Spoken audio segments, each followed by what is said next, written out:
What's up mga idol? Free team blockbuster trade, approved na agad ng PBA. Pero bago mo sana ipagpatuloy ang panonood mo, ay huwag mong kalimutan na mag-subscribe bilang suporta sa aking YouTube channel. Maraming salamat idol.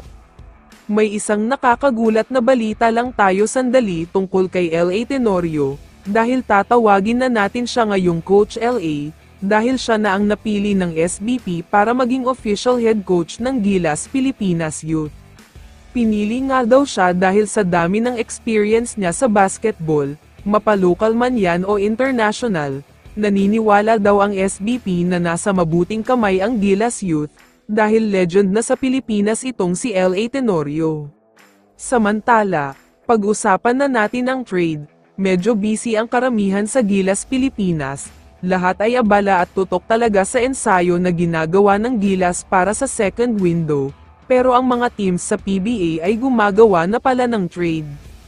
Ayon mismo kay Coach Chot, handa nga daw ang TNT na bitawan na ang rights ni Mikey Williams, matagal na rin daw kasing hiling ito ng kampo ni Mikey, sana daw ay bitawan na lang siya lalo na kung hindi man lang kakausapin ng maayos. Pero ayon sa TNT management, may isang player lang daw silang gustong maging kapalit ni Mikey. Ito nga ay walang iba kundi si Christian Standhardinger. Siya daw kasi ang pinakagustong player ni Coach Chot Reyes. Mukhang papayag naman ang Terra Firma sa trade na ito, dahil ayon sa mga reports ay may utos daw mula sa management na gumawa ng trade. Kukunin nila si Mikey kapalit ni si Stand, at kapag nakuha nila si Mikey ay trade naman sa Hinebra. Isa nga si Stephen Wolf sa sinasabing balak daw bitawan ng Hinebra, dahil hindi sila satisfied sa performance na pinakita niya sa finals. Okay naman ang depensa niya pero ang problema ay ang pagiging inconsistent niya. May isang game na i-score siya ng 20 points, pero sa susunod ay hindi siya masyadong mararamdaman. Hindi natutuwa ang Hinebra management sa inconsistency niya, malayong malayo sa dating laro niya sa Terra Firma.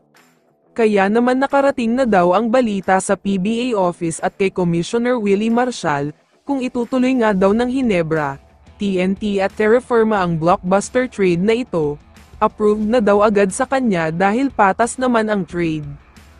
Hihintayin na nga lang daw ni Kume ang trade proposal sa office niya, at pagkatapos nito ay aaprubahan na para maging official at ganap na ang trade. Kaya sana ay matuloy na ito dahil lahat naman ay makikinabang sa trade. Kaya naman kung ikaw ang tatanungin idol, sino sa tingin mo ang malulugi sa trade na ito? I-comment mo naman ang sagot mo sa tanong na ito. So dito na nagtatapos ang video na ito. Maraming salamat sa pagsuporta at panonood mga idol. Ingat at bye-bye.